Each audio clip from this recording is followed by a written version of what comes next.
Hello, and welcome to another virtual author event at the Poison Pen Bookstore. I'm John Charles, and I'm delighted to have with me today one of my favorite authors, Regina Scott. Before we start our conversation, I just want to let you know that we do have Regina's latest book at the Poison Pen Bookstore, and we would be delighted to have you order it through us either online or by giving us a call. And now, without further ado, let me welcome Regina Scott. Thank you, John. Delighted to be here. Let's start with going back a little bit into your backstory. Who was Regina Scott before she became a multi published best-selling author? Well, I always knew I wanted to be an author ever since I was a little girl, but I had this image of authors starving in the garret, so I didn't want to be that person starving. So I kept thinking I needed something else to go with the writing. So I've been a preschool teacher, I've been a before and after school care director, I've been a nanny, I've been a technical writer, I've been a scientist. And then finally, I was sort of praying about where does this all go? And I felt a very strong calling to jump in and just do it. So I queried Kensington, among others, publishers, and I ended up with a two-book deal, and it's been onward from there.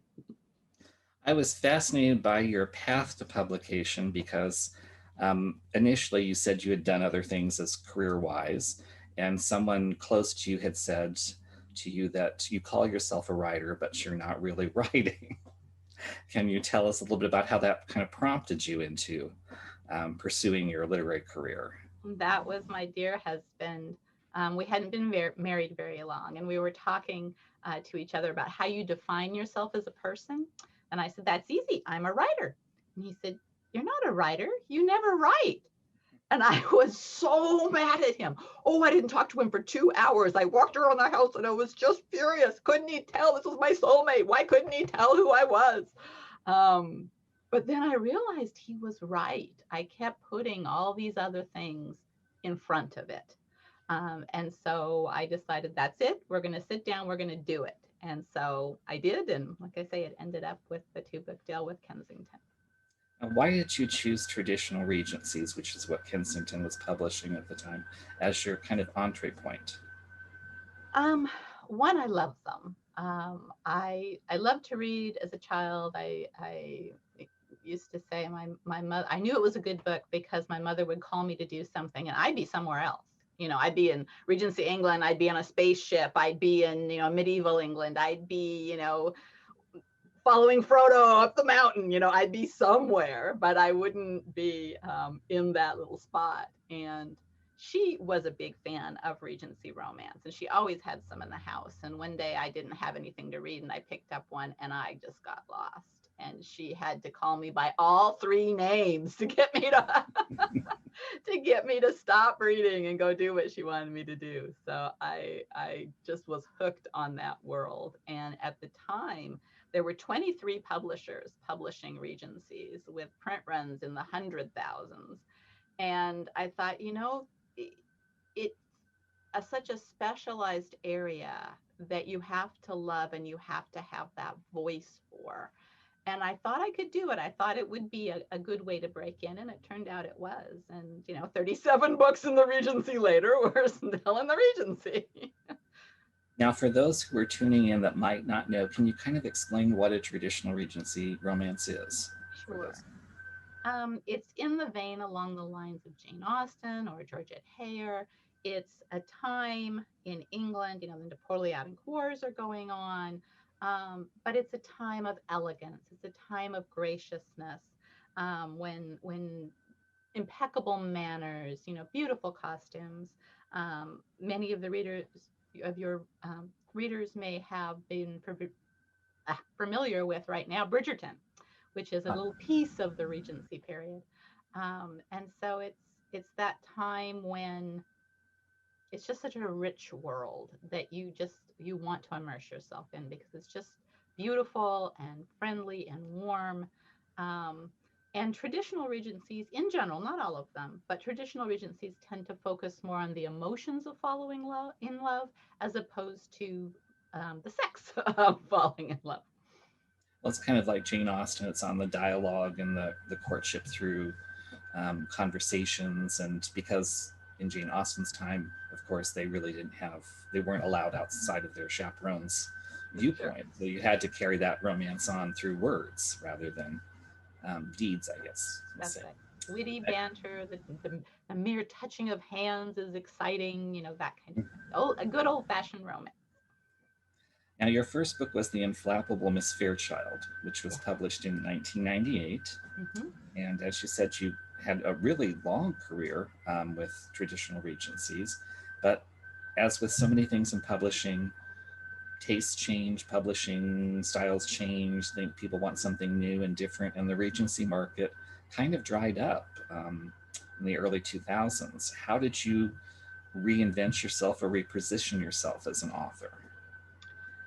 Couple different ways. One, I was I had read an article about how an author has a core story. If you break any book down to its essence, what's that core story? And it tends to follow through. And I thought, I didn't really think about that. So I started looking at my books, and my core story seems to be a lot of finding your place in the world. Where do you contribute? Where do your assets shine? Where can you really make an impact? And that some of that is finding the right person to love and giving your love. So I was talking to my agent, and I said, where else do you think that kind of core story resonates? And she said, oh, young adult. So I tried doing young adult for a while. That was a lot of fun. I really enjoyed that. And I remember our conversation. She said, do you think you could write a young adult book? And I said, I'm not sure what young adults think about today, but I could tell you what they're thinking about in the Regency.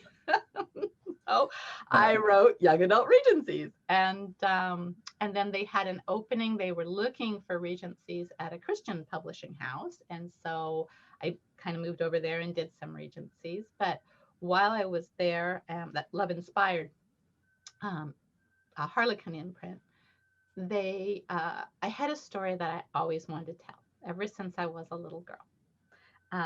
And so I pitched it to my editor, and she was the first one that said, ooh, yeah, let's try that.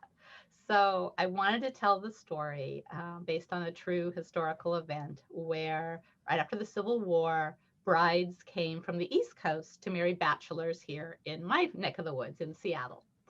So I got to write 8 stories of my Mercer Bride stories, the series is called Frontier Bachelors, but they're all sort of connected to the Mercer Brides in some way or other, these ladies that came from the East Coast. So that I really enjoyed doing that. It was really fun having something set in my backyard. It's not easy to pop over to England every time you want to research something, but it was a lot easier having it right here. And that kind of was your segue into the Western historical kind of market. So you did those stories, and then let's talk a little bit about your new venture, which is set in national parks. Your latest book is Nothing Short of Wondrous, Yes. which is the second in the series. The first was A Distance Too Grand. Let's see if I can Yes. put that up there. Um, and these are set in the American West, but they have kind of a national park connection to them. How did you come up with the idea for that? Well, I wanted to do something big. That's the only way to explain it. I wanted to do something. If we were hoping to attract the attention of Revell, my publisher today, and so I wanted to do something big. And so I thought I wanted a woman, in a man's world kind of situation. And I thought, well, you don't get much bigger than the Grand Canyon. So I decided to do a story about a woman photographer who wrangles her way onto one of the first U.S. geological surveys, or U.S. Army at that time surveys, of the North Rim of the Grand Canyon. When we pitched that to Revell, my editor at the time said, would you be willing to do other stories set in the history of the national parks? And it was like, oh, twist my arm. Yeah, that would be wonderful. I'd love to do that. So then when I was researching for A Distance Too Grand, I came across this very tantalizing little tidbit of history that said that the cavalry had ridden to the rescue of Yellowstone. And I thought, I want to pull that thread and see where that goes. And that led to Nothing Short of Wondrous, which is set at the time when the U.S. Cavalry was managing Yellowstone. Tell us a little bit more about that story, your characters, and the premise. The story is set about a month after the cavalry arrived. And at the time, again, building on the real history of the event, the commanding officer at the time, Moses Harris, had set, he had literally millions of acres and about 80 men. What do you do? How do you protect that? And at the time, one of the reasons that the cavalry was called in is they were plagued by poachers. They were killing the game. People were defacing the monuments. They let's break a piece off of Old Faithful and bring it home. Or carve our initials in this one or that one. So there was a lot. People just didn't understand. It was the first national park, and they had no conception. So they came to protect, and he divided his men into little stations all over the park. But again, each of them had hundreds and thousands of acres to watch, and they didn't know what to do. So my hero is the leader of one of these detachments, and he's trying to figure out how does he protect this area. And in his area is a widow with a little boy who is managing one of the park hotels. And she offers to help guide him, or he convinces her to help guide him around the area so he can learn where he should be. And in turn, he will help her do some maintenance and things around the hotel that's hard for her to do as a woman. So the two of them, they each have some secrets in their past. They're a little bit hard for them to share, but they gradually become to a friendship and respect for each other as they work together to protect Yellowstone. And I loved reading the books, especially your most recent one, because I had no idea how dangerous Yellowstone really was. You talk about like these geysers and where you have to be careful. Talk a little bit about the landscape of Yellowstone and how you navigate that. Well, especially her area where they're set is the Lower Geyser Basin, and it has some of the hottest pools and not the biggest geyser, but some of the biggest geysers in the park. And it again, they didn't know. They didn't know. There were times when I was doing the research that I just went, they did what? You know, there were people that said, oh, if this is this big pool of hot water, we'll use it to wash our clothes. Mhm. And then, of course, the geyser went off and the clothes went everywhere, into millions of little pieces. They were just shot to pieces. And they didn't understand all of those things. And so they had to learn, and they had to learn how to protect it. And I didn't think about it at the time. Here you are in this beautiful wilderness. Any other wilderness that isn't a national park, you want to build a building, you cut down a bunch of trees, right? And you either plane them or you use the logs. No cutting trees. Oh, Okay, no cutting trees. How do you build a fire to keep warm? How do you repair a hotel? And no hunting game. Okay, you're hundreds and hundreds of miles from a rail line or a town. Where do you get your meat? You're serving at a hotel. How do you feed these people? You can't grow food. There's not enough. You can't aerate the land, right? You can't just put up a big old farm in the middle of Yellowstone. So there were all these things that had to be navigated and figured out. So it was very interesting. I found it fascinating. and your heroine actually has a contract for the hotel. I found, was that something based on real Mhm. experience? Yes, People, like it's like a business, I guess, or it something. was the concessions. They were granted the right to do a certain thing. There was somebody who had the concession to run the boat on Lake Yellowstone, and somebody had the concession. At the time that I'm writing the story, there were lots of little, I guess today we call them mom and pop kind of little, one person, one family running hotels or little lunch station kind of things. But it was at the time when things were starting to consolidate. Like today, we have one big group that runs all the hotels and all the concessions at a national park generally. But then it was lots of little pieces trying to learn how to work together and compete against each other. Let's talk a little bit about the research that you've done for this series. Now, fortunately, I guess before the pandemic hit, you were able to visit and actually do some hands-on. Is that correct? For the Grand Canyon one, I had been there just recently, so that made that very real to me. It had been a while since I had visited Yellowstone, but I had. And Yellowstone in particular has an amazing amount of material online. They have digitized incredible things. I mean, they even have a sound library. You can go listen to the paint pots bubbling. I mean, it's just wonderful. You can get so much out of that. And then a lot of the early work for the Cavalry has also been digitized. So I could read Moses Harris's reports of the first months and weeks, or his report to Congress about, hey, we're here. You gave us one guide for millions of acres. Can you help me out here? So it was such a wealth. It was almost, there was too much, that you want to put it all in, but it's not a history book, it's a story. So you have to be a little judicious there, but it was wonderful to see all that. And as much as you find doing research, you made a point, I think, in somewhere, and you had written to someone else or done an article about doing research. You think everything is going to be there, but that's not true. Some of the smallest details you can't find. And how do you, as a writer, kind of create that illusion that it's a story? Talk about creating historical accuracy when you sometimes don't have a source. When you don't, yes, you sometimes you can make assumptions based on the other pieces of information sort of around it, you know. But there's a danger there. If people read A Distance Too Grand, they'll find the first chapter of Nothing Short of Wondrous in the back. Mhm. And if they read that chapter and they read the chapter in the published book, they might notice a slight difference. When I'm working on a book, I do enough research to make sure that the premise I have is plausible, that it would work in that situation. And then I will often do the first draft and say, "Ooh, I don't know that. Oh gosh, I didn't find that." And then I go look for those little nuggets, to make sure I have it right. So in the initial version, the inn's famous pie is blackberry pie, because blackberries are ubiquitous, right? Turns out there are no blackberries in Yellowstone.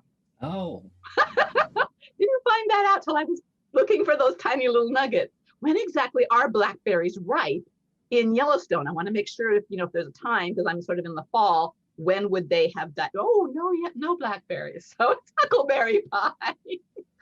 But it is, you can make those assumptions, but you have to be careful. So it is hard. Like I say, sometimes tangential things you can make a good assumption. I'm always really, really excited when I make that kind of jump, and then later on someone finds that elusive tidbit and publishes it. I'm like, oh, I'm right. I was right. So, but it is, and sometimes if you just can't, you have to go generic. So if you cannot, for example, you want to say she was laying below the spreading arms of an oak, and you just can't find proof that the oak was there at that time, the massive tree, so sometimes you have to do that. I agree that it's wonderful to find those little tidbits. And one of the things that I didn't know that I now know after reading your recent book is about the spurs that cavalry men wore. And I didn't realize that they could be taken away. Is that true? Or Yeah, they can, talk if about they were spurs a little dishonored. bit, I Yeah, guess. if they were, the cavalrymen's spurs were the sign of honor, and if they did something that they felt dishonored them, then they took their spurs away from them. Yeah. Mhm. So that didn't happen very often. I gather they were trying to be a very honorable bunch, but yes, they could. And your heroine in the book, too, I think is fascinating because she is a very strong woman. She has to be to survive Yes. in Yellowstone. And I think sometimes readers today have this misperception that, oh, that heroine's too modern, she's too forward, she's too all these things, when they don't realize that really women were like that back then, especially in the West. Can you talk a little bit about women in the West? Sure. No, they had to be. Even when I was researching for my Frontier Bachelor's, the one that's set in Pioneer, Seattle, everything, all the fashion, that information I could find for what that time period of what they would have worn were all these great big crinolines. And I'm looking at those and I'm going, how do you climb up to a barn in a crinoline? how do you milk a cow in a grill? And how do you, so I'm very fortunate. We have a wonderful set of reenactors at Fort Nisqually here. And it's a little earlier, it's 1840, but it was a time when the skirts were starting to get wider. So at one of their events, I went up to one of the fashion ladies and said, okay, you're wearing these. Tell me, is there a crinoline underneath there? And in truth, staying completely in her role, she said, Madam, I would not speak to you of such things. But if you truly wish to know, there's a doll over there that's exactly dressed the way we would have been. So then no crinolines, But they did, they had to. They couldn't live the way. Um, they had to be stronger. So many women were widowed, as my heroine was, very dangerous time for people in general. And so what do? You're left all alone on the frontier with 3 kids. You don't have the money to get back home. If there is a home to go back to, you figure it out. So I do think so. And I did, again, the research. There wasn't a widow, but there were a number of wives who were there with their husbands running these hotels. So that's how my heroine got there. She didn't show up as a widow. She came with her husband, who was killed. And she had the concession, so she was going to make it work for herself and her little boy. Yeah, and especially being set in Wyoming and Yellowstone, you have a lot of, I guess, precedence because of the historical background for that state. It was the first state to grant women the right to vote. It had the first elected female official, and this was all back in the middle of the 19th century. So there were women out there doing things that we may think are too modern, but actually are quite true to their character in the time. Absolutely. The same with my heroine in A Distance Too Grand. She's a photographer, but there were women at that time who had their own studios and were being working photographers. So it was not common, but it wasn't unknown. Now, is there another book in the series that we can look forward to? Yes, coming out this October is A View Most Glorious. I'm particularly excited about this one because it's set on Mount Rainier, which I can see. My house is 45 minutes from the gates, and so I can see it out on during the winter when the trees all leaf out. It's a little harder, but during the winter I can see it out my backyard, and it's near and dear to my heart. My father loved that mountain. That was his favorite place. When we were kids growing up, we were up there almost every weekend. So it was a pleasure to be able to write about that. And I got a kick out of myself because I'm writing away on the book and I got to a scene and I ran out to tell my husband, she's right there. She's like 2 blocks from me right now.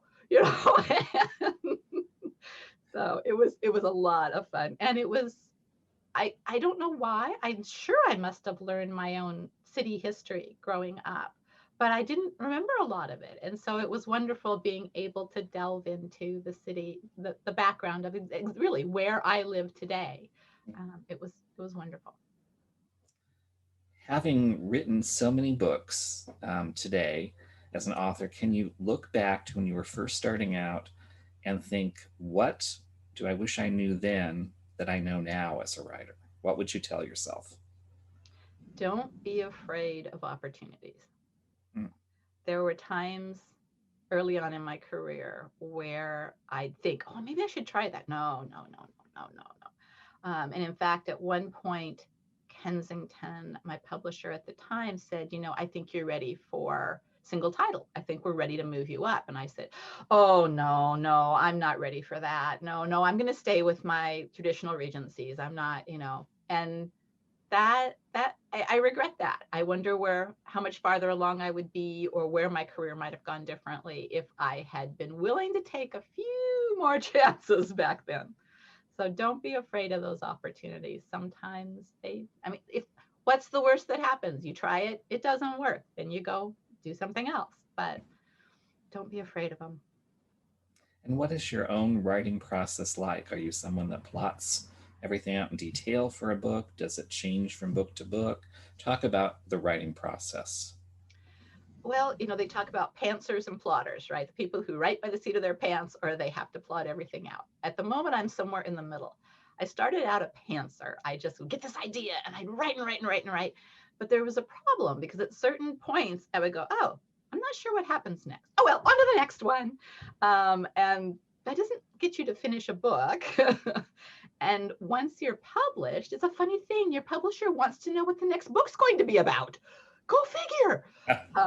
So I became more of a plotter. I'm still not a detailed plotter. I think it would drive me insane to plot everything out. I'd know how everything went, and what would be the point of writing the book then? Mhm. So my characters tend to talk to me. The more I write about them, the more they reveal about themselves. And so sometimes the first draft of a book might look a lot different from the last because I learned something in that. And then as I'm going back through, I play that up more and build on it. So I'm, and I just recently changed my process, and I'm still amazed that that could happen. For decades, I have been writing my first draft longhand in a blank journal. Oh, People find that appalling today, but to me, writing was very creative and typing was very analytical. And I found it very hard to just really free flow when I was typing. So I always wrote them longhand and then transcribed them in and edited them as I went. And it seemed like it was taking longer and longer and longer to get that first draft done. And so I thought, I wonder, could I do it on the computer? Could I rough draft on the computer? So the last story, I do a story for my fans every Christmas. So my Christmas story, I did it that way. And I just finished the first book where I did it that way. And it sped things up dramatically and it worked. And I'm still going, how did that work? But it did. So that may make a big change. But I did find a way finally to be creative at the computer. yeah. I guess it's always kind of scary to change your process Yeah. because you that can mess with your writing mojo. But you looks like you successfully transitioned there. When I was doing a little bit of research, I discovered you mentioned something called the Blue Stalking League. Can you tell us what that might be? That was a short-lived, unfortunately, a short-lived collaboration with a group of very talented traditional Regency authors. We were hoping to be our own tribe and kind of do some interesting things together, but it was at a time when we were all working very, very hard at trying to get to the next level in our careers. And so it didn't prove to be um, as perhaps beneficial as we had all hoped, but I'm still friends with most of them. They are dear ladies, Vanessa Riley and Gail Eastwood. And Gail and I and another group of authors recently started a group on Facebook called Lady Catherine Salon, and it is for people who love traditional regencies. And so we have lovely dedicated group there. We're closing in on 800 members, and we have lovely discussions, and we bring in other authors to tell us about their books and things like that. So we're enjoying that. And so those interested can find that on Facebook. Is that correct? Yes. Yeah. What was it called again? Lady Catherine's Salon. I apologize because being a Luddite, you have to completely explain things to me, but that makes it easier for others. Let's take a little segue and talk about reading because I know so many authors are also readers, and especially this last year, there's been more time than we even know what to do with since we decided to read. What have you been reading that you want to share with other readers? I recently discovered Mimi Matthews, and it's Victorian. Well, I say that as if it's an apology that it's Victorian, but it is Victorian instead of Regency, but it still has a lot of those same um, conventions, the society, the elegant manners, and things like that. And she does a wonderful job with making very strong, commanding heroes, and the women who aren't afraid to challenge them. And so I'm really enjoying her books. So that's been my latest find. And then Karen Whitemeyer is one of my favorites on the Western side. I really enjoy her books. She also has a deep, rich world that she builds, and her Hangers Horseman series started this year, and I'm enjoying that. I only wish they'd let her publish more than once a year. Now, for those that might not be familiar with your work, if you had to think about it, how would you describe your writing style? What words would you use to kind of bring readers in?